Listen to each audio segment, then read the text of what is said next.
작년 이맘때와 비교해서 같은 돈으로 장을 봤을 때 장바구니가 예전만큼 꽉 차지 않고 뭔가 부족한 느낌이 들지 않으셨나요? 이건 단순한 기분 탓이 아니라 2025년 11월 기준으로 물가가 작년보다 2.4%나 올랐기 때문인 진짜 현실입니다. 전 세계 중앙은행들이 금을 1000톤 넘게 사들이는 지금 이 순간에도 여러분 통장의 돈은 조용히 줄어들고 있습니다. 레이 달리오 같은 투자자는 현금은 쓰레기라며 금과 원자재로 수익을 냈는데 왜 우리 돈만 자꾸 빠져나가는 걸까요? 오늘 영상에서는 인플레이션으로 인해 내 돈이 어디로 새고 있는지, 그리고 어떻게 그 돈을 지킬 수 있는지 파헤쳐 보겠습니다. 첫 번째로 인플레이션이 만들어내는 부의 이동 구조를 보고, 두 번째는 살아남은 자산, 마지막으로 실전 전략을 알려드리겠습니다. 한국은행 목표치인 2%를 넘어 소비자 물가가 2.4% 올랐다는 건 여러분이 은행 이자를 받아도 손해라는 뜻입니다. 은행 이자로 2%를 받았더라도 물가가 2.4% 오르면 실제로는 마이너스 0.4%로 돈이 줄어든 셈이죠. 작년에 1억 원으로 100번 장을 볼 수 있었다면 올해 이자를 받아도 물가가 더 올라 장 보는 횟수는 오히려 줄어듭니다.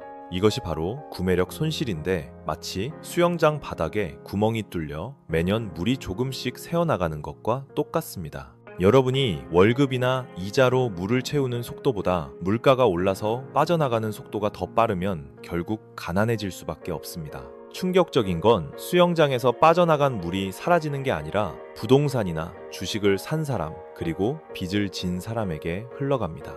빚을 진 사람이 돈을 번다는 게 이상하게 들리겠지만, 인플레이션 상황에서는 돈을 빌린 사람이 오히려 유리해지는 마법이 일어납니다.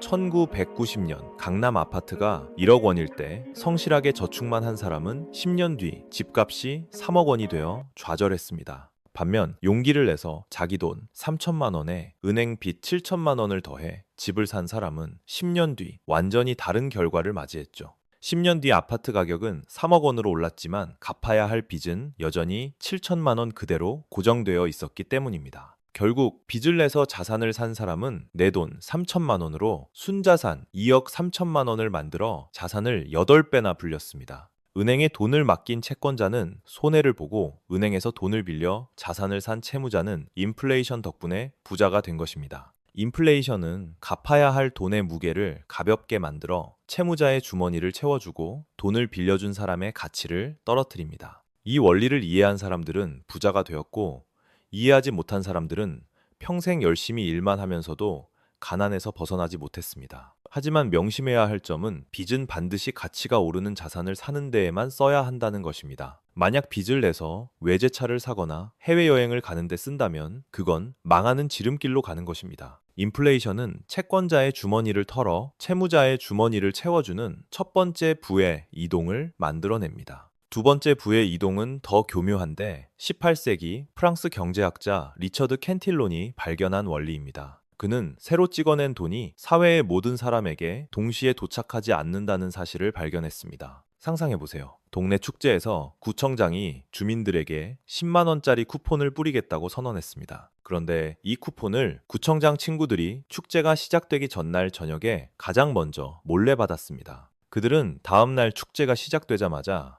가격이 오르기 전 좋은 물건들을 싹쓸이 해버렸습니다. 그 다음으로 쿠폰을 받은 노점 주인들은 장사가 잘 되니 내일부터 가격을 올려야겠다고 생각합니다. 주차장 관리인이나 청소하는 분들에게 쿠폰이 도착했을 때는 이미 물건 값은 다 오른 상태입니다. 마지막으로 소식을 듣고 달려온 동네 사람들은 축제는 이미 끝났고 가격만 비싸진 상황을 맞이합니다. 이것이 바로 캔틸론 효과이며, 실제 경제인 2020년 코로나 시기에도 똑같이 일어났습니다. 한국은행이 금리를 0.5%로 내리고 돈을 풀었을 때 그 돈은 은행과 대기업으로 먼저 갔습니다. 삼성이나 현대 같은 대기업들은 1%대의 싼 이자로 수천억 원을 빌릴 수 있었습니다. 그때가 코스피가 1400까지 떨어졌을 때인데, 이들은 그 돈으로 싼 주식을 사들이기 시작했습니다. 그 다음 단계로 자산 소유자들이 가만히 앉아서 돈을 벌며 주식시장으로 돈이 몰려들었습니다. 코스피는 3000까지 올랐고 강남 아파트는 10억 원에서 20억 원으로 2배나 뛰었습니다.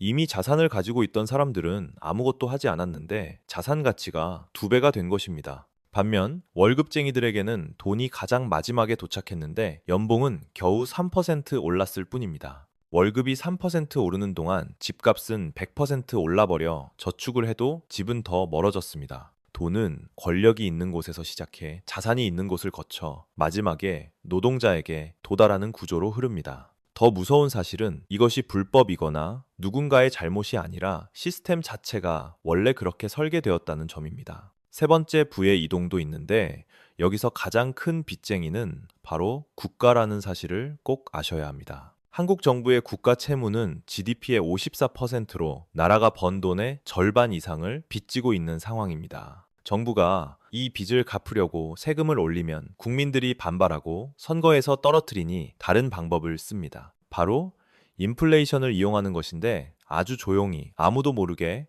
빚을 해결할 수 있기 때문입니다. 예를 들어 조카가 10,000원을 빌려가면서 1년 뒤에 갚겠다고 했을 때를 상상해 봅시다. 1년 뒤 조카가 약속대로 10,000원을 갚았지만 그 사이 물가가 50%나 올라서 그 돈 가치는 반토막 났습니다. 조카는 약속을 지켰지만 돈을 빌려준 여러분은 실질적으로 구매력이 줄어들어 손해를 본 것입니다. 정부도 똑같이 2020년에 국채 100조 원을 발행해서 국민연금이나 은행을 통해 우리 돈을 빌렸습니다. 2025년에 정부가 원금 100조 원을 갚을 때 돈의 액수는 같지만 무게는 완전히 다릅니다. 5년 동안 물가가 매년 2.4%씩 올라 화폐 가치가 총 12%나 떨어졌기 때문입니다. 원래 가치를 유지하려면 112조 원을 갚아야 하는데 정부는 그냥 100조 원만 갚으면 끝입니다. 사라진 차액 12조 원은 결국 국민들의 주머니에서 빠져나가 정부의 빚을 갚는 데 쓰인 셈입니다. 이것을 전문 용어로 금융억압이라 부르는데 세금을 올리지 않고도 국민의 구매력을 뺏어가기 때문입니다. 미국도 제2차 세계대전 후 엄청난 빚을 세금 인상이 아닌 20년간의 물가 상승으로 해결했습니다. 물가를 계속 올려서 돈의 가치를 떨어뜨린 덕분에 GDP 대비 부채 비율을 3분의 1로 줄일 수 있었습니다. 지금 이 순간에도 여러분이 현금만 들고 있다면 정부의 빚을 대신 갚아주고 있는 것과 같습니다.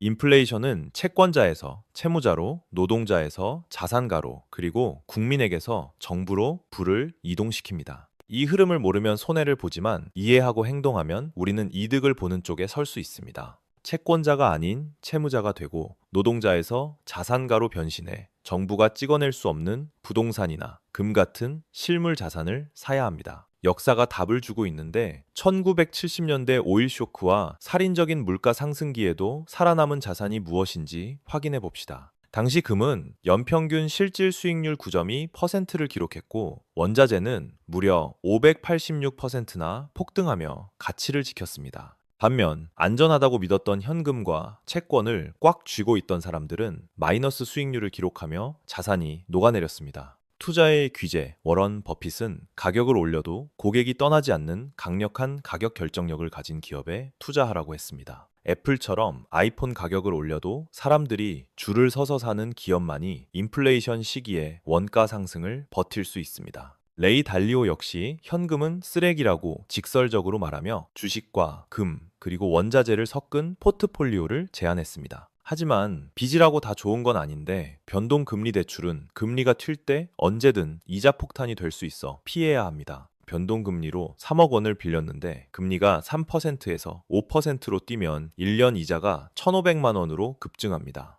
자동차 할부나 명품 카드값, 그리고 해외여행 대출 같은 소비재 빚은 자산 증식이 아니라 파산으로 가는 지름길입니다. 또한 과거엔 황금알이었던 전세 갭 투자는 이제 역전세와 사기 위험이 커졌으니 정말 신중하게 접근해야 합니다. 이제 실전 전략 첫 번째는 현금 비중을 전체 자산의 20% 이하로 줄이고 생활비 6개월치만 남기는 것입니다. 나머지는 당장 ISA 계좌를 열고 S&P 500 같은 우량 자산으로 바꿔야 내 돈이 녹는 걸 막을 수 있습니다. 두 번째로 원달러 환율이 1,500원을 넘는지 주시하고 자산의 30%는 달러 자산으로 분산해 위험을 피하세요. 세 번째는 금리 방향을 보고 금리 인하 기조라면 고정금리로 갈아타서 미래의 불확실한 이자 비용을 고정해야 합니다. 네 번째, 본인 자산 대비 부채 비율을 50% 이하로 유지하며 감당 가능한 수준에서만 레버리지를 활용해야 안전합니다. 다섯 번째는 화폐 시스템이 흔들릴 때를 대비해 금을 포트폴리오의 5에서 10% 정도 보험처럼 꼭 보유하세요.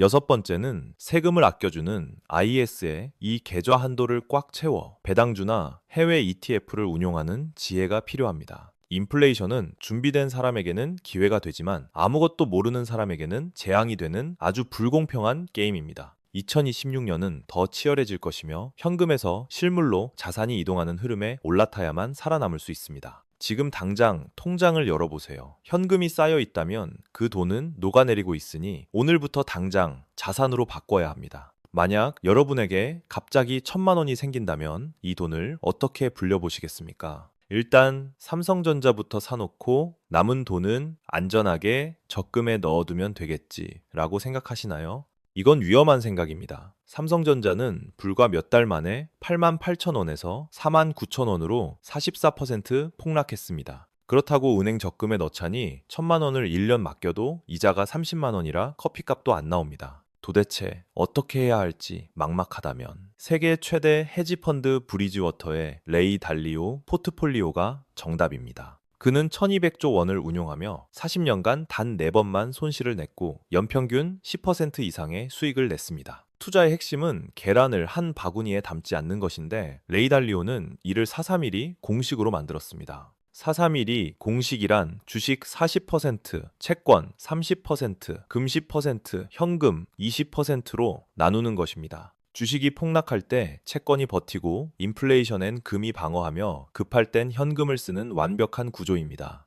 실제로 2008년 금융위기 때 남들이 마이너스 50% 손실을 볼 때 이 포트폴리오는 14% 수익을 냈습니다. 그럼 1,000만 원을 실제로 어떻게 나누는지 볼까요? 첫 번째, 주식의 40%인 400만 원을 투자합니다. 이때 개별 종목이 아닌 S&P 500이나 나스닥 ETF를 사야 삼성전자 같은 폭락을 피할 수 있습니다. 두 번째는 채권에 30%인 300만 원을 넣어 주식이 떨어질 때 자산을 방어할 안전판을 만듭니다. 세 번째는 금의 10%인 100만 원을 투자하는데 금값은 6년 만에 4배 이상 오르며 인플레이션을 방어했습니다. 마지막으로 현금 20%인 200만 원은 CMA나 머니마켓 펀드에 넣어두고 비상시에 대비합니다. 급하게 돈 쓸 일이 생기면 바로 쓸 수 있고 주식이 폭락하면 이 현금으로 싸게 살 기회를 잡는 것입니다. 그런데 모든 사람이 무조건 431이 공식대로 해야 할까요? 정답은 나이에 따라 다르다는 것입니다. 투자에는 100-나이라는 공식이 있어서 자신의 나이에 맞춰 주식 비중을 조절해야 합니다. 예를 들어 내가 20대인 25세라면 100에서 25를 뺀 75%까지 주식 비중을 늘려도 됩니다.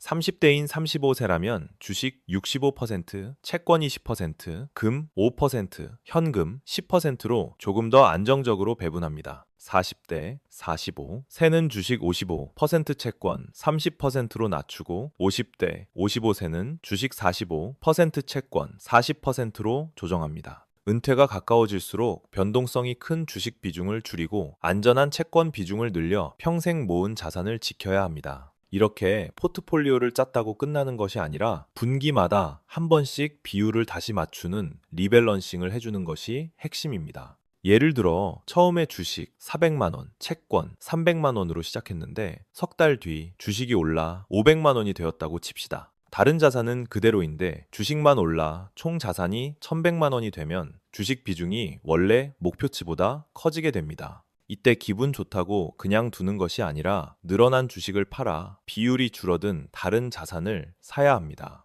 1,100만 원의 40%는 440만 원이므로 주식에서 60만 원을 팔아 채권이나 금을 추가로 매수해 비율을 맞춥니다. 귀찮게 왜 이런 일을 해야 하냐면 첫 번째로 주식 비중이 너무 커졌을 때의 폭락 위험을 관리하기 위해서입니다. 두 번째는 비싸진 자산을 팔고 상대적으로 싸진 자산을 사는 투자의 정석인 저가 매수, 고가 매도를 자동화하는 것입니다. 세 번째는 포트폴리오 비율이 일정하게 유지되므로 시장이 요동쳐도 심리적으로 안정감을 가질 수 있습니다. 실제로 리밸런싱을 하는 사람과 하지 않는 사람의 수익률 차이는 10년 뒤 20% 이상 벌어진다는 연구 결과도 있습니다. 그럼 1,000만 원을 이 방식으로 투자했을 때 10년 뒤에는 과연 얼마로 불어날지 계산해 보겠습니다. 연 복리로 계산하면 5년 뒤에는 1,400만 원이 넘고 10년 뒤에는 1,967만 원으로 원금이 거의 2배가 됩니다. 만약 20년 동안 유지한다면 3,869만 원으로 불어나는데 은행 적금과는 비교할 수 없는 큰 차이입니다. 은행에 연 3% 적금을 넣었다면 10년 뒤 고작 1,343만 원에 불과해 투자한 사람과 600만 원 넘게 차이가 납니다. 이것이 바로 복리의 마법이며 시간이 지날수록 격차는 더 벌어지니 하루라도 빨리 투자를 시작해야 합니다.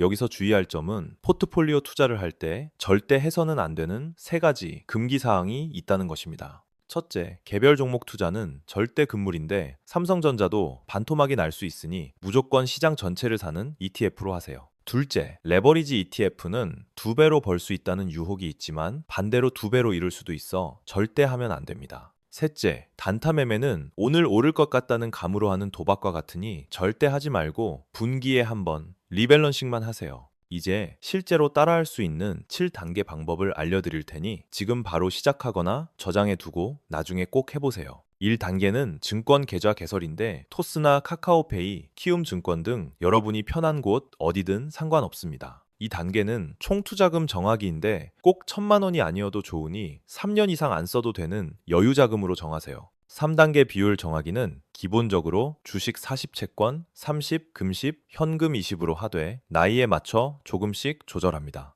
4단계 ETF 선택에서 주식은 S&P 500 ETF를, 채권은 미국 국채 20년물이나 국내 채권 ETF를 담습니다. 금은 골드 ETF나 한국거래소 금을 사고 현금은 CMA나 머니마켓 펀드에 넣어두면 준비는 끝납니다. 5단계 매수는 고민하지 말고 정해둔 비율대로 한 번에 다 사는 것이 핵심이니 망설이지 마세요. 6단계는 3월, 6월, 9월, 12월 말일마다 계좌를 열어보고 틀어진 비율을 원래대로 맞춰주는 리밸런싱을 합니다. 7단계는 절대 팔지 않기인데 10년 이상 장기 투자를 해야만 복리의 마법을 제대로 누릴 수 있습니다. 마지막으로 2026년 특별 전략으로 요즘 뜨거운 AI 섹터를 포트폴리오에 조금 추가하는 팁을 드립니다. 엔비디아나 마이크로소프트 같은 기업들이 포함된 AI ETF를 섞는 것도 좋지만 몰빵은 위험합니다. AI 섹터는 변동성이 매우 크기 때문에 전체 포트폴리오의 10% 이하로만 가져가는 원칙을 지키세요. 오를 땐 시원하게 오르지만 떨어질 때도 무섭게 떨어지니 주식 비중 안에서 조절하는 지혜가 필요합니다. 그래서 주식 40% 중에서 30%는 S&P 500에 넣고 10%만 AI, ETF에 배분합니다. 만약 AI 비중이 전체의 10%를 넘어가면 리스크가 너무 커지니 욕심부리지 말고 비율을 지키세요. 정리하자면 431이 공식을 기본으로 나이에 맞게 조절하고 분기마다 리밸런싱하며 10년을 버티는 것입니다. 개별 종목이나 레버리지 그리고 단타의 유혹을 뿌리치면 여러분도 1,000만 원을 2,000만 원으로 불릴 수 있습니다. 이것은 1200조 원을 굴린 데카레이 달리오가 40년간 검증한 방법이니 믿고 안전하게 시작하세요. 여러분의 경제적 자유를 응원하며 오늘 내용이 도움되셨다면 구독과 좋아요 부탁드립니다. 감사합니다. 지금 당신의 지갑 속에 잠들어 있는 현금은 이 순간에도 공중분해되고 있습니다. 그저 묵묵히 땀 흘려 일하면 부자가 될 수 있다는 믿음, 아직도 유효하다고 보십니까? 유감스럽게도 우리가 철석같이 믿어온 성실함의 신화는 거대 자본 시스템 앞에서 처참하게 깨진 지 오래입니다. 2026년 현재 대한민국을 포함한 글로벌 경제는 그야말로 백척간두의 위기 앞에 서 있습니다. 지난 수십 년간 각국 정부와 중앙은행이 대책 없이 살포했던 막대한 부채의 청구서가 이제야 비로소 우리 집 현관문을 두드리고 있기 때문입니다. 저성장의 늪에 빠진 기득권들은 자신들이 쌓아올린 자산의 가치를 방어하기 위해 미친 듯이 돈을 찍어내며 서민들의 구매력을 야금야금 갉아먹는 약탈을 자행하고 있습니다. 하루아침에 빈털터리가 된다는 벼락거지라는 말은 결코 농담이 아닙니다. 이것은 금융 지식이 없는 대중을 향한 자본 권력의 무자비한 사냥이자 피할 수 없는 현실입니다. 지금 이 시각에도 상위 1%의 자산은 천장을 뚫고 치솟는 반면 꼬박꼬박 예금만 하는 이들의 삶은 끝이 보이지 않는 나락으로 추락하고 있습니다. 세상이 변하는 속도는 우리가 인지하는 범위를 이미 넘어섰습니다. 그렇다고 좌절만 하고 있기에는 우리에게 남은 시간이 너무나도 촉박합니다. 위기라는 놈은 가면을 쓰고 있어서 그 뒤에 숨겨진 계층 이동의 사다리라는 진짜 기회를 볼 줄 아는 사람에게만 문을 열어줍니다. 오늘 우리는 피도 눈물도 없는 이 자본주의의 잔혹한 메커니즘을 뼈대까지 발라내어 분석할 것입니다. 생존을 위해 당장 내다 버려야 할 낡은 사고방식과 길을 쓰고 붙잡아야 할 생존 키트가 무엇인지 그 적나라한 법칙을 공개합니다. 성실하면 잘 산다는 말, 옛날엔 통했습니다. 월급 아껴 저축하면 내 집 마련하고 자식 대학 보내고 편안한 노후가 보장되던 공식이 존재했으니까요. 허나 지금 당신의 목을 조여오는 경제적 중력은 그 고전적인 미덕을 비웃기라도 하듯 완전히 거꾸로 흐르고 있습니다. 문제의 본질은 간단합니다.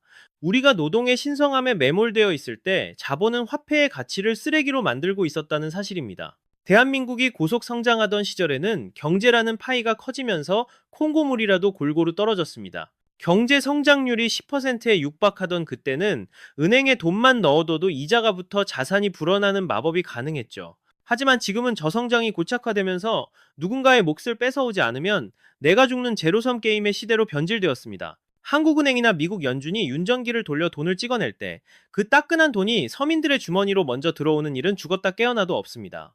이 막대한 유동성은 언제나 최상위 부유층과 시중은행들에게 가장 먼저 그리고 최저금리라는 특혜와 함께 공급됩니다.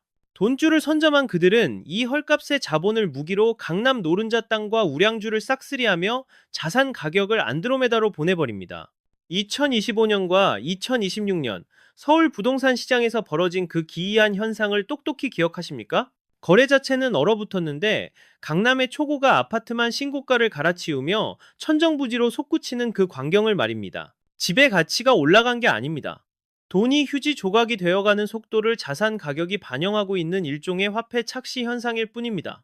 결국 현금만 쥐고 착실하게 저축해온 사람들은 가만히 앉은 자리에서 구매력을 강탈당하며 아무 잘못 없이 벼락거지 신세로 전락하게 됩니다. 정부가 경기를 살린답시고 금리를 낮추고 돈을 푸는 행위, 실상은 예금자의 부를 대출자에게 강제로 이전시키는 합법적 도둑질이나 다름없습니다. 내 월급이 오르는 속도가 돈값이 떨어지는 속도를 절대 이길 수 없는 기울어진 운동장이 완성된 것입니다. 성실함이 오히려 독이 되는 이 비정한 시스템 속에서 우리는 도대체 무엇을 놓치고 있었던 걸까요? 피땀 흘려번 내 돈이 왜 국회 동의도 없는 세금처럼 증발하고 있는지, 그 뒤에 숨은 경제학의 섬뜩한 경고를 직시해야 합니다. 돈을 찍어내는 자들이 벌이는 이 화려한 마술쇼, 그 사기극의 이면에는 한 천재의 경제학자가 평생을 바쳐 경고했던 끔찍한 진실이 도사리고 있습니다. 당신의 주머니를 소리 없이 털어가는 보이지 않는 손의 정체, 지금부터 그 실체를 낱낱이 파헤쳐 보겠습니다. 화폐 경제학의 대부 밀턴 프리드먼은 뼈를 때리는 한마디를 남겼습니다. 인플레이션은 입법 절차 없이 부과되는 가장 악랄한 세금이다.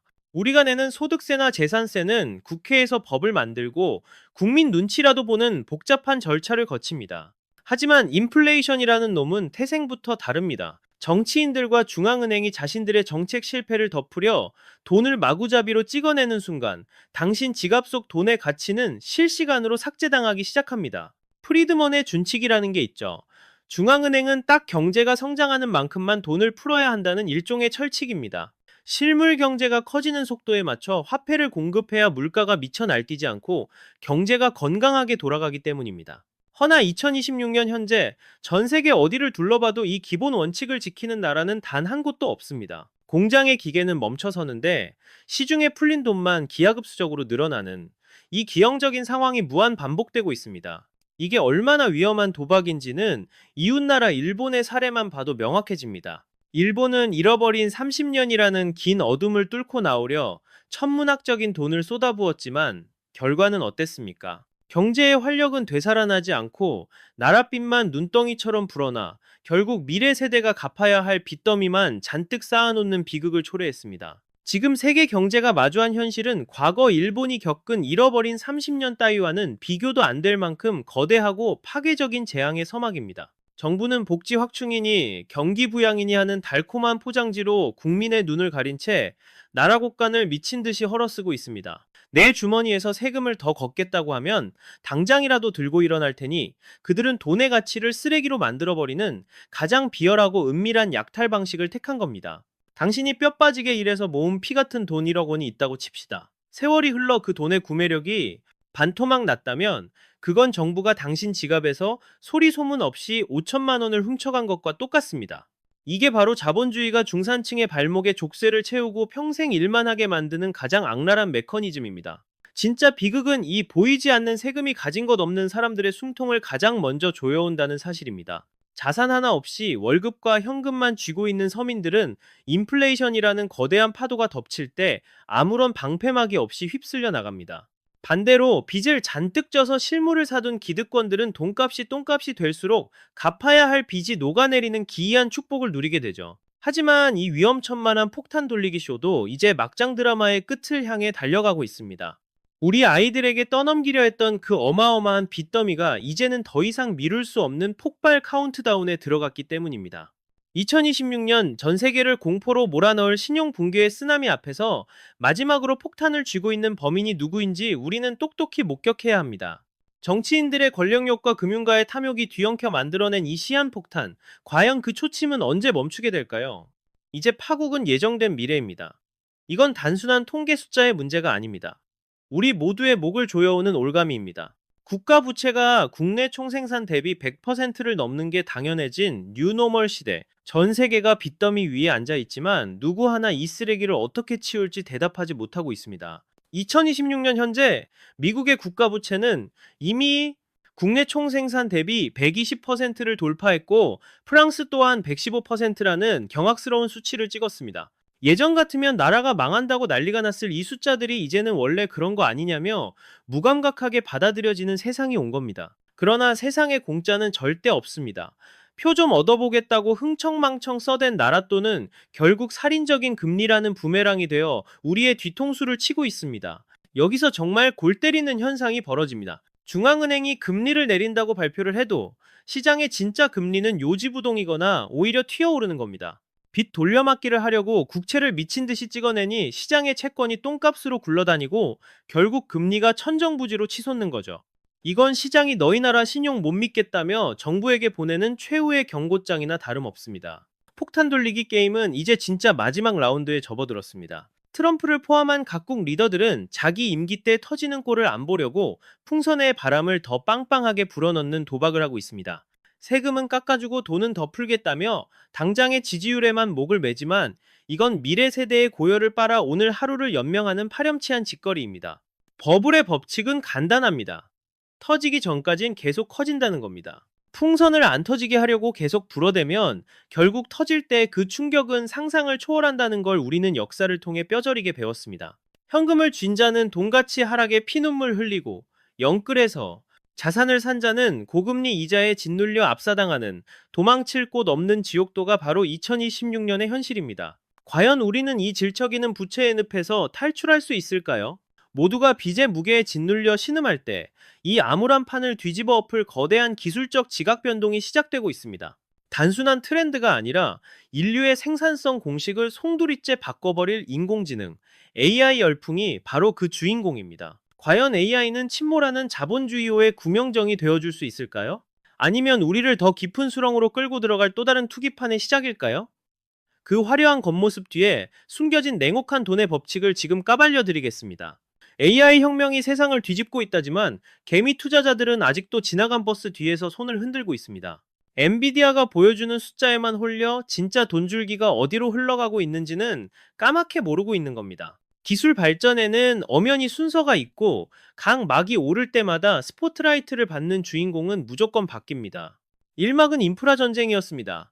AI라는 두뇌를 돌려야 했으니 칩을 만드는 엔비디아가 왕좌를 차지했죠. 2023년에 무려 239%라는 미친 상승을 보여줬고 2024년에도 171%나 폭등했습니다. 하지만 영원한 왕은 없는 법입니다. 시장은 이미 그 다음 스텝을 밟고 있었으니까요. 이 막은 바로 도로 확장의 시기입니다. 똑똑한 두뇌만 있으면 뭐합니까? 그걸 기억할 저장 공간과 쌩쌩 돌릴 전력이 없으면 무용지물인 시대가 온 겁니다. 2025년의 진짜 승자는 엔비디아가 아니라 SK 하이닉스와 마이크론이었습니다. 하이닉스가 280% 날아오를 때 엔비디아는 고작 35% 오르는데 그쳤다는 걸 잊지 마십시오. 이제 바닥공사가 끝나가면 시장의 눈은 얼마나 효율적으로 얼마나 크게 쓸 수 있느냐로 빠르게 옮겨갑니다. 이제 막 밀려오기 시작한 세 번째 파도는 단연코 소프트웨어의 현금화 전쟁입니다. 아무리 고속도로를 잘 닦아놔도 통행료를 낼 차가 다니지 않으면 그건 흉물일 뿐이죠. 바로 이 빈틈을 파고들어 엠너빈 같은 기업이 판을 흔들기 시작했습니다. 인공지능 광고 기술을 무기로 100원을 투입하면 500원이 튀어나오는 기적 같은 수익 공식을 시장에 증명해 보였으니까요. 그 결과 시장은 즉각 반응했고 2024년에만 700%라는 경이적인 폭등을 연출했습니다. 엔비디아의 뒤를 잇는 차기 주도주로 자리매김한 겁니다. 과거 닷컴 버블 시절의 광기를 되새겨 보십시오. 당시엔 네트워크 장비를 팔던 시스코가 천하를 호령했지만 결국 왕관을 쓴 건 그 망을 이용해 돈을 쓸어 담은 구글과 아마존 같은 소프트웨어 제국이었습니다. 현재 불고 있는 인공지능 광풍도 이 역사를 소름 돋게 답습하고 있습니다. 단순히 칩을 공급하는 단계를 넘어 그 칩으로 소비자의 지갑을 열게 만드는 킬러 서비스 기업이 2026년 이후에 패권을 칠 것입니다.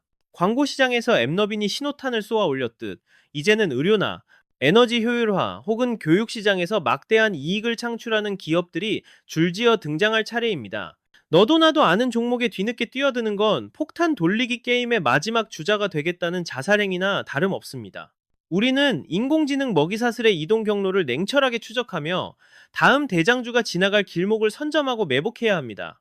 허나 이 화려한 장밋빛 전망 뒤편에는 반드시 건너야 할 죽음의 계곡이 도사리고 있습니다. 신기술이 대중화되기 직전 시장을 덮치는 이 혹독한 보릿고개를 과연 어떻게 버텨내야 할까요? 기대만큼 돈이 벌리지 않는 순간 시장은 가차없이 차가워질 테고 그때 비로소 알곡과 쭉정이가 갈라질 것입니다. 버블 붕괴와 캐즘이라는 거대한 쓰나미가 닥쳐올 때 생존을 보장해줄 유일한 해법을 지금 바로 공개하겠습니다. 자본시장이라는 피도 눈물도 없는 정글에서 여러분은 포식자입니까? 아니면 먹잇감입니까?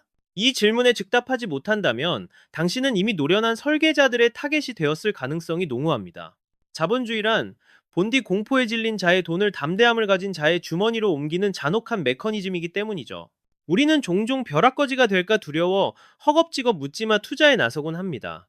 옆집 누군가가 배터리 주식으로 수백 퍼센트를 벌었다는 소리에 이성을 잃고 추격 매수에 나서는 꼴입니다.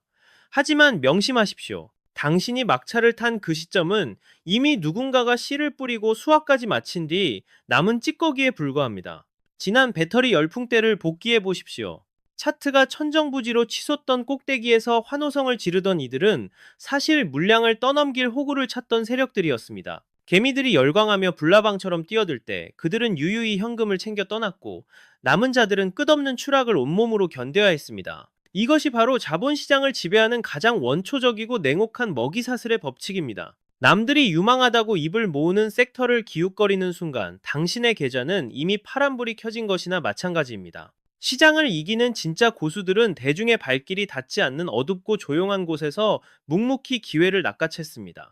제가 과거의 금 투자를 그토록 강조했던 이유도 거시경제 지표는 상승을 가리키는데 대중은 거들떠보지도 않았기 때문입니다. 2026년 지금도 상황은 판박이입니다. 공포심에 쫓겨 아무런 준비 없이 시장에 들어오는 건 굶주린 맹수 소굴로 제 발로 걸어 들어가는 격입니다. 철저히 감정을 거세하고 오직 숫자가 보여주는 팩트에만 집중해야 합니다. 대중이 패닉에 빠져 투매할 때 그 이면에 숨겨진 본질적 가치를 알아보는 통찰력만이 이 전쟁터의 유일한 생존 무기입니다. 나만의 확고한 기준이 없는 투자는 투자가 아니라 적선이나 다름없습니다. 포식자들은 당신의 불안과 조급증을 실시간으로 간파하고 마지막 한 푼까지 털어갈 준비를 마쳤습니다. 그들의 덫을 피해 우리만의 생존 지도를 완성해야 합니다. 그렇다면 이 살벌한 사냥터에서 우리는 어떤 방패를 들고 어떤 칼을 갈아야 하겠습니까?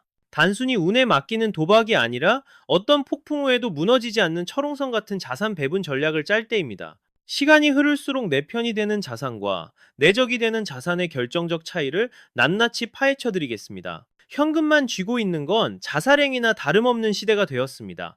화폐가 휴지 조각이 되는 속도가 은행 이자를 비웃고 있으니까요. 이제 포트폴리오는 단순한 재테크 수단이 아니라 생존을 위한 최후의 방공호가 되어야 합니다.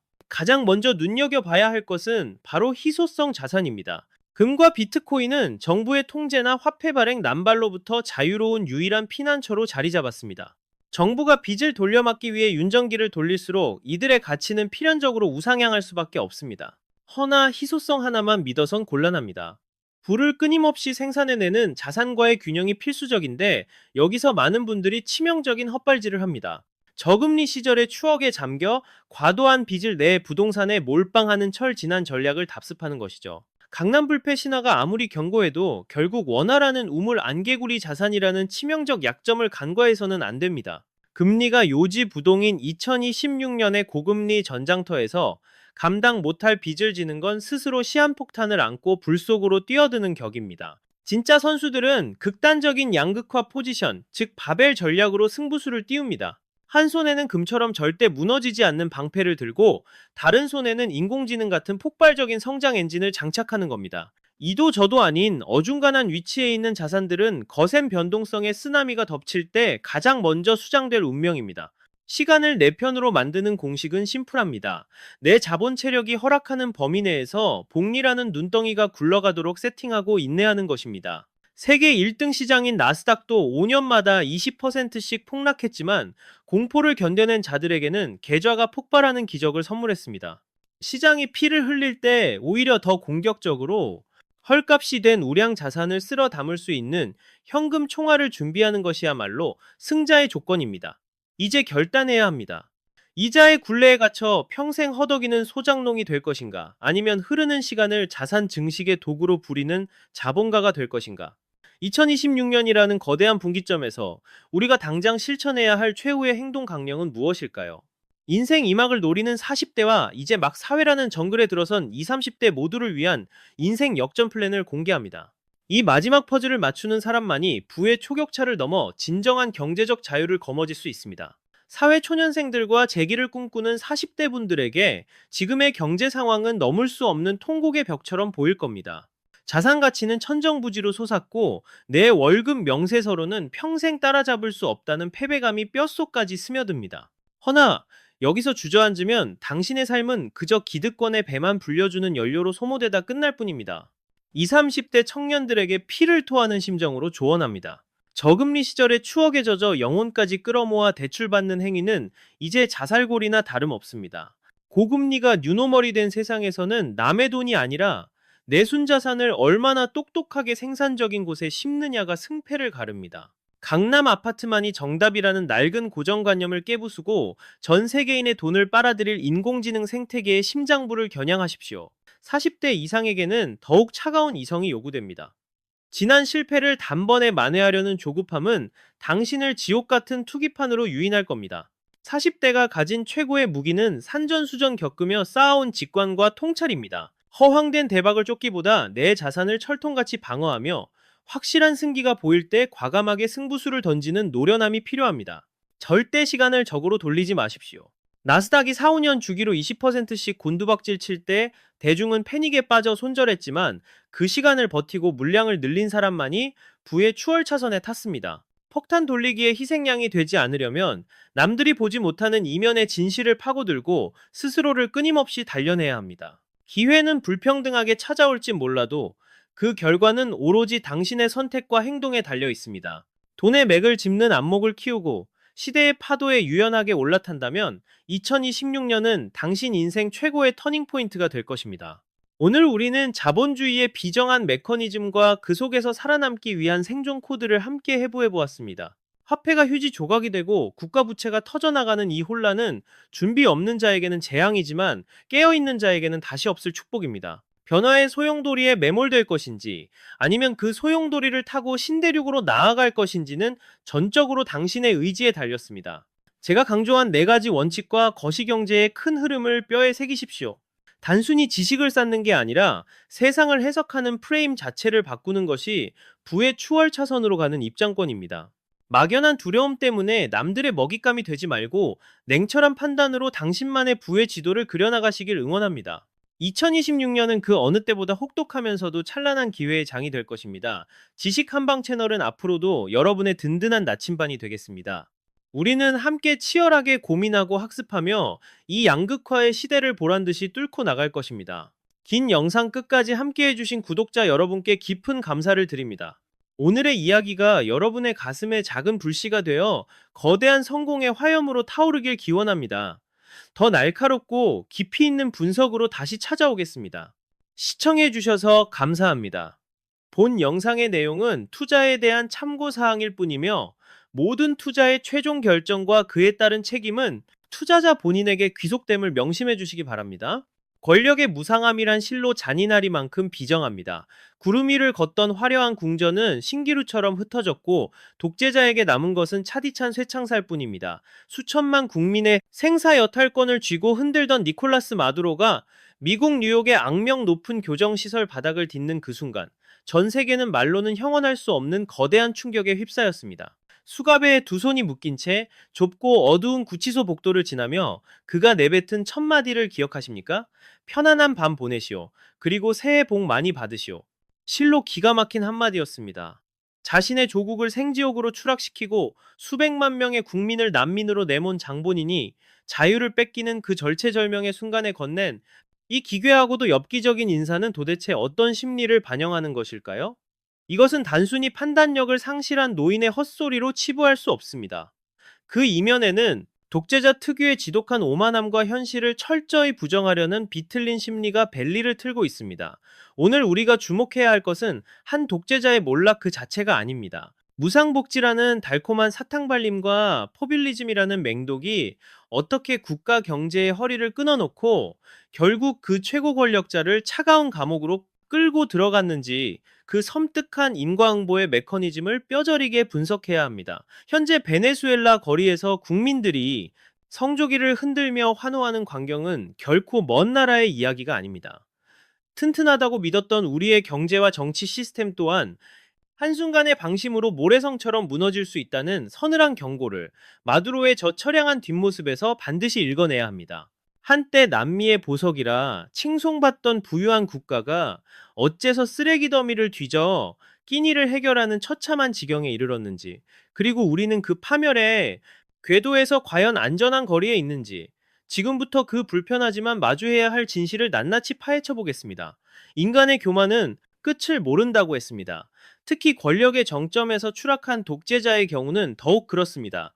뉴욕 브루클린의 살을 내는 듯한 밤 공기를 가르며 니콜라스 마두로가 구치소 철문 안으로 사라지던 그 순간 우리는 절대 권력이라는 환상이 얼마나 비참하게 깨져나가는지를 똑똑히 목격했습니다. 그가 던진 첫 마디는 듣는 이의 귀를 의심케 할 정도로 태연자약했습니다. 좋은 밤 되십시오. 심지어 새해 덕담까지 덧붙이는 여유를 부렸습니다.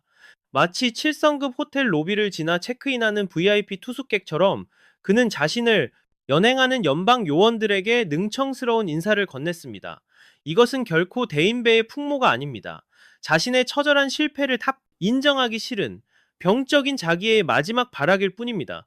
그는 지금 자신이 국제 수배범으로 전락하여 차가운 시멘트 바닥에서 잠들어야 한다는 사실 자체를 뇌리에서 완전히 지워버리려 애쓰고 있는 것입니다. 언론에 공개된 그의 행색을 자세히 뜯어보십시오.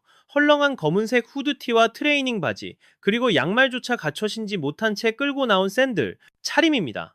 번쩍이는 훈장이 달린 군복을 입고 광장 연단에서 국민들을 향해 호통치던 그 서슬퍼런 위세는 온데간데 없습니다. 발가락이 훤히 드러난 그 볼품없는 샌들이야말로 그가 마주한 냉혹한 현실을 적나라하게 보여주는 증거입니다. 뉴욕의 겨울바람은 자비를 베풀지 않습니다. 카라카스의 뜨거운 태양 아래서 호의호식하던 독재자에게 이 초라한 샌들 차림의 입감 절차는 그 자체로 거대한 형벌의 서막입니다. 범죄 심리 전문가들은 이러한 행동을 인지 부조화에 따른 현실 도피로 진단합니다. 자신이 저지른 천인공노할 악행들이 만천하에 드러났음에도 끝까지 자신은 법 위에 군림하는 특별한 존재라는 망상 속에 머물고 싶은 것입니다. 국민들이 굶주림에 못 이겨 쓰레기통을 뒤질 때 최고급 스테이크를 썰며 와인을 마시던 그 오만방자함이 감옥 입구에서도 여전히 작동하고 있는 셈입니다. 하지만 여러분이 직시해야 할 팩트는 따로 있습니다. 이런 기괴한 허세는 곧 들이닥칠 미국 사법 시스템의 강력한 철퇴 앞에서 단 며칠도 버티지 못하고 산산조각 날 것이라는 점입니다. 여기서 우리는 한 가지 의문을 품지 않을 수 없습니다. 왜 미국은 하필 지금 이 시점에 그를 전격 체포했을까요? 단순히 마약 밀매 혐의 하나 때문이라고 보기에는 타이밍이 너무나도 절묘합니다. 트럼프 전 대통령이 마두로를 마치 핀셋으로 집어내듯 정밀 타격하여 제거한 이 작전의 이면에는 전 세계가 경악할 만한 고도의 정치 공학적 계산이 깔려 있었습니다. 진짜 무서운 힘은 소란을 피우지 않습니다. 전쟁은 필요 없었습니다. 트럼프는 마치 정교한 메스를 든 외과 의사처럼 냉철하고도 정확하게 마두로 정권의 심장부만을 도려냈습니다. 우리는 흔히 정권, 교체라고 하면 대규모 폭격이나 지상군의 진격을 상상하곤 합니다. 하지만 이번 작전은 독재자라는 악성 종양만을 골라내어 제거하는 핀셋 전술의 교과서적인 사례를 보여주었습니다. 이 작전이 성공할 수 있었던 배경에는 치밀하게 설계된 경제적 고사 작전이 있었습니다. 트럼프는 단순히 군사적 위협을 가하는 하수샤셔를 두지 않고 마두로 정권이 연명할 수 있는 모든 자금줄을 집요하게 차단했습니다. 돈줄이 말라비틀어진 군대는 더 이상 독재자에게 충성할 명분을 찾지 못했습니다. 배를 뺏는 병사들에게 독재자의 이념 따위는 공허한 메아리에 불과하다는 인간의 본능을 정확히 꿰뚫어 본 것입니다. 그는 적의 칼날을 정면으로 맞받아치기보다 그 칼을 쥐고 있는 손목의 힘줄을 서서히 끊어버리는 전략을 택했습니다. 세계가 유혈 사태를 걱정하며 숨죽이고 있을 때 미국의 정보기관들은 이미 마두로 측근들의 심리적 균열을 파고들고 있었습니다. 압도적인 달러의 힘과 정보력을 바탕으로 핵심 측근들을 하나둘씩 포섭하고 배신을 유도하여 철옹성 같던 성벽을 내부에서부터 허물어뜨렸습니다. 마두로는 자신이 가장 안전하다고 믿었던 요새 안에서 이미 고립무원의 처지가 되어 있었던 것입니다. 결국 단 한 발의 대륙간 탄도 미사일 없이도 남미의 거물 독재자를 뉴욕의 좁은 독방으로 압송하는 데 성공했습니다. 이것이야말로 비즈니스적 협상 기술을 국제 정치에 접목한 트럼프식 실용주의 외교의 진면목이라 할 수 있습니다. 여러분은 이 사건을 단순히 한 독재자의 몰락으로만 보십니까? 이것은 썩어빠진 정치가 경제를 어떻게 망가뜨리는지 보여주는 살아있는 교과서입니다. 진정한 리더십의 요체는 냉철한 상황 인식에서 비롯됩니다. 적의 환부를 정확히 타격하고 전략적으로 가장 유효한 시점에 승부수를 띄우는 결단력이 필수적입니다. 유감스럽게도 작금의 정치 지도자들에게서는 이러한 기백을 찾아보기가 어렵습니다. 실질적인 억지력 없이 말로만 외치는 평화는 굴종의 다른 이름일 뿐입니다. 압도적인 힘의 우위를 점했을 때 비로소 항구적인 안정이 보장됩니다. 베네수엘라 사태는 힘이 결여된 정의가 얼마나 무기력한 공상인지 우리에게 뼈저리게 증명하고 있습니다. 독재자 마두로가 축출되었다고 해서 국가의 위기가 즉시 해소되는 것은 아닙니다. 붕괴된 통치, 시스템을 복원하고 이반된 민심을 통합하는 것은 결국 남겨진 베네수엘라 국민들이 감당해야 할 몫입니다. 그리고 그 거대한 재건의 최전선에는 서슬퍼런 감시와 살해 위협 속에서도 자유의 가치를 사수한 철의 여인이 존재합니다.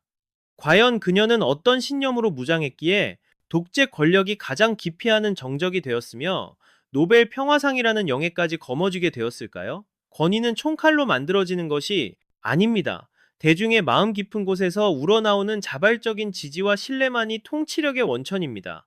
마리아 코리나 마차도는 이 명제를 온몸으로 입증한 현대 정치사의 살아있는 증인입니다. 독재자가 수만 명의 군병력 뒤에 비겁하게 은신해 있을 때 그녀는 진실이라는 단 하나의 무기를 들고 광장의 한복판으로 걸어 나갔습니다. 그녀의 정치적 여정은 매 순간이 전쟁과도 같았습니다. 특히 지난 2025년 그녀가 노벨 평화상 수상자로 호명되던 순간을 복기해 볼 필요가 있습니다.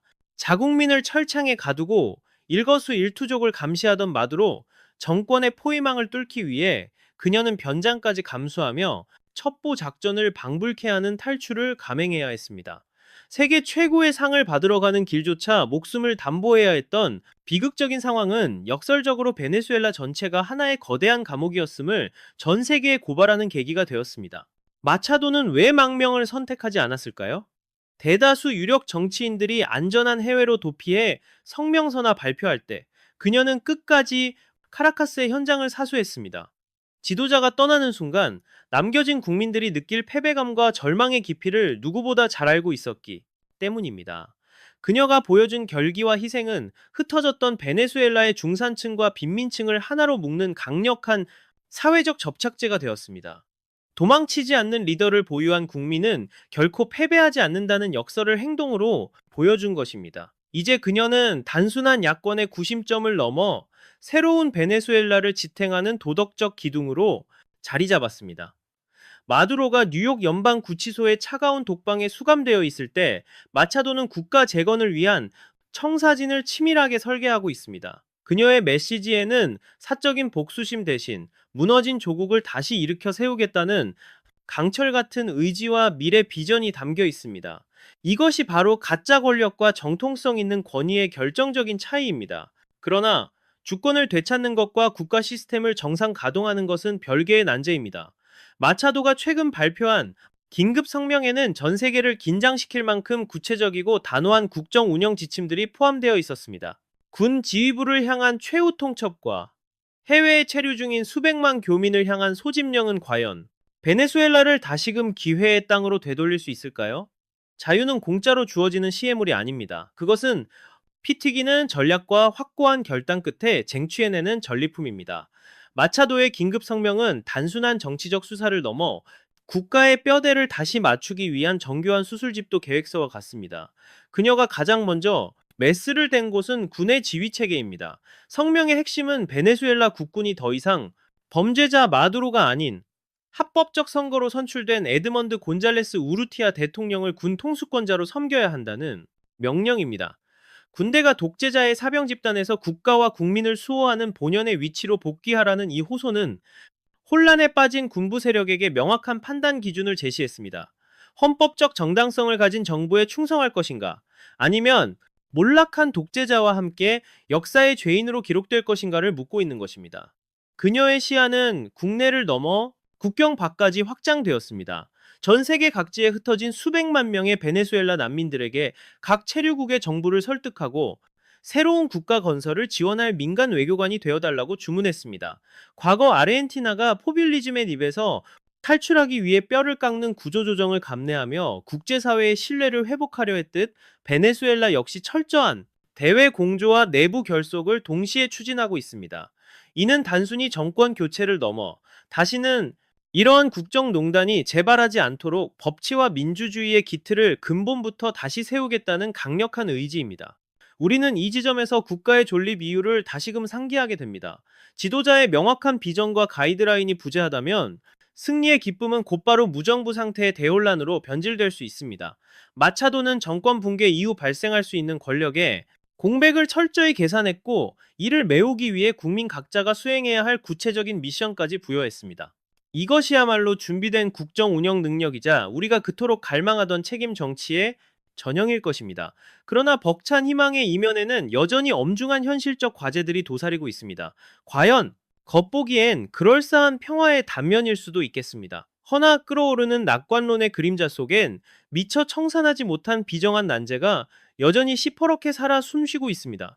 도대체 한때 막대한 부를 자랑하던 국가가 단 하룻밤 사이에 생지옥으로 추락한 원인은 도대체 무엇일까요?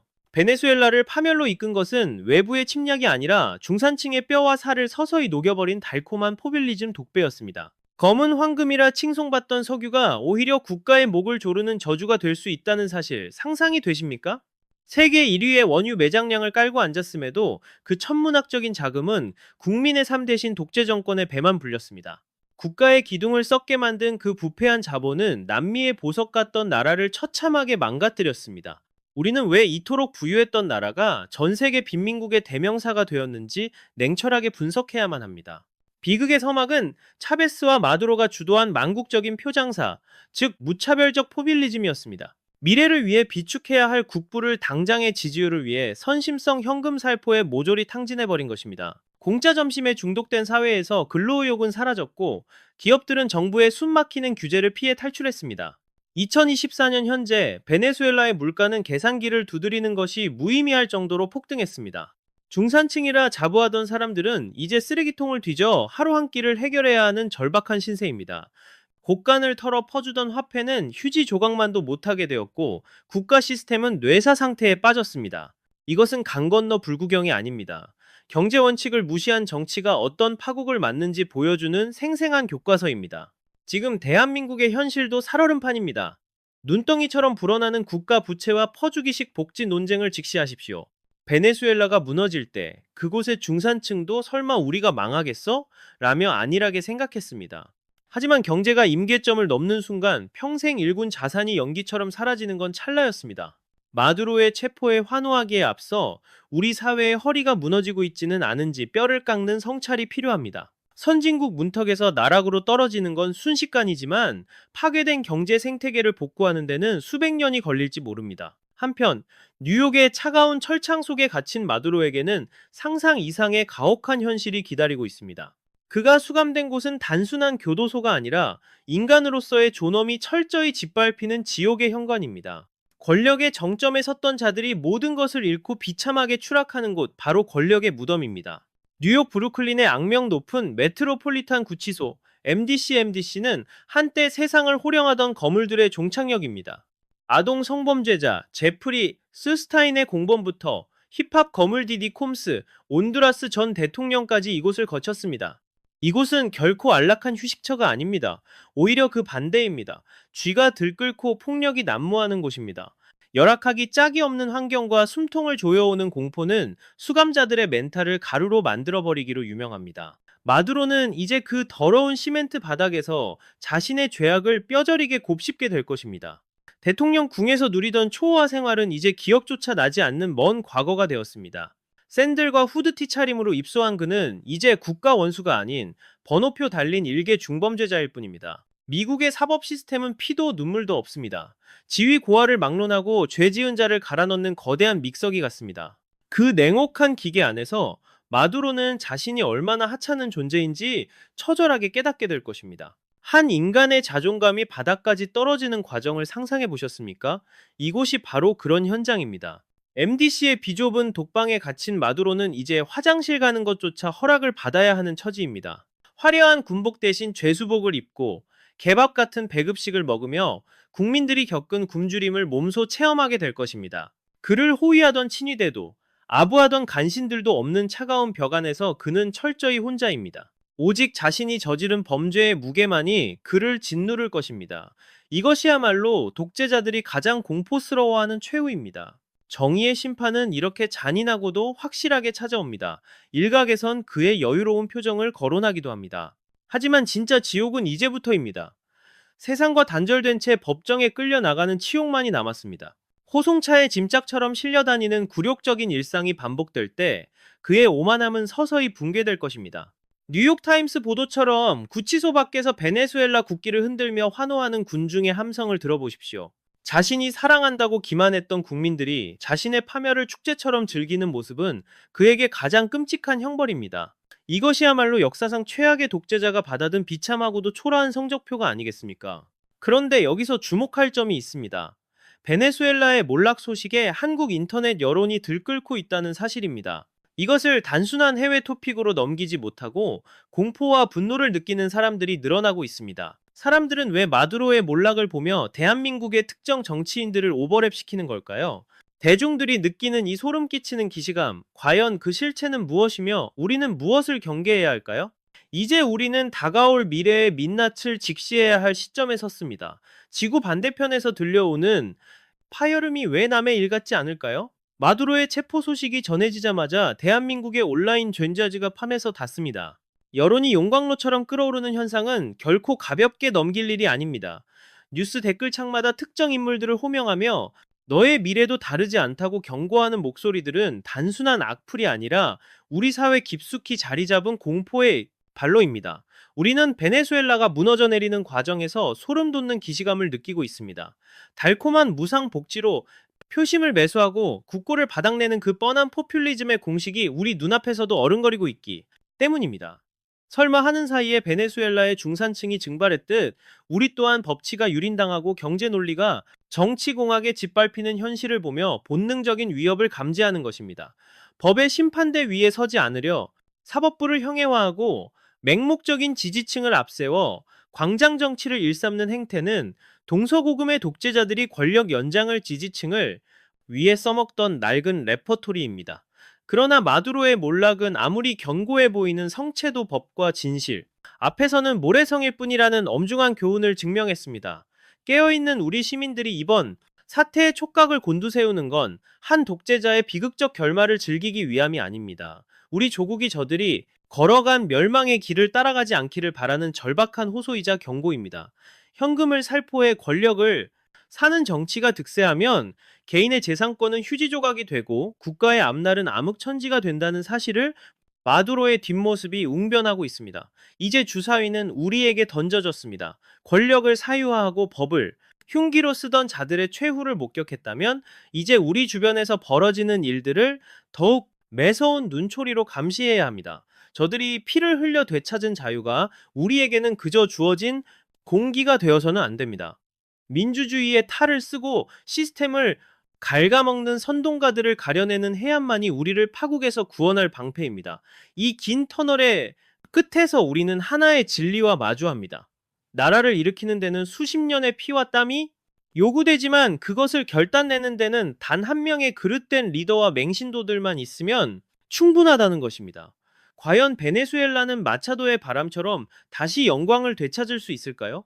그리고 우리는 이 참혹한 반면교사를 통해 우리의 내일을 어떻게 설계해야 할까요? 역사의 심판은 냉정합니다. 독재의 말로는 언제나 비참합니다. 마두로의 구속은 한 인간의 추락을 넘어 포퓰리즘이라는 거대한 사기극의 막이 내리고 차가운 현실이 드러난 순간입니다. 저들의 오늘은 결코 강 건너 불구경이 아닙니다. 우리가 가장 경계해야 할 적은 책임 없는 선동과 공짜 점심의 유혹입니다. 국가를 지탱하는 법치와 시장의 자유를 훼손하는 정치가 어떤 지옥을 불러오는지 우리는 생생하게 목격했습니다. 자원은 넘쳐나는데 국민은 쓰레기통을 뒤져야 하는 이 아이러니가 우리 땅에서 재현되지 않도록 정신을 바짝 차려야 합니다. 마리아 마차도가 그리는 새로운 베네수엘라는 이제 겨우 첫 발을 뗐습니다. 멈춰선 공장을 다시 돌리고 떠나간 미래 세대를 불러들이는 일은 파괴하는 것보다 수천 배의 고통을 감내해야 할 과제입니다. 허나 자유를 향한 갈망이 살아있는 한 그들은 반드시 재기할 것이라 믿습니다. 우리 또한 그들의 시행착오를 타산지석 삼아 더 투명하고 건강한 사회를 일궈내야 할 책무가 있습니다. 여러분은 오늘 마두로의 쓸쓸한 퇴장에서 무엇을 읽으셨습니까? 권불 10년의 착각에 빠진 자들의 말로를 보며 우리가 목숨 걸고 지켜야 할 가치가 무엇인지 숙고해 보시길 바랍니다.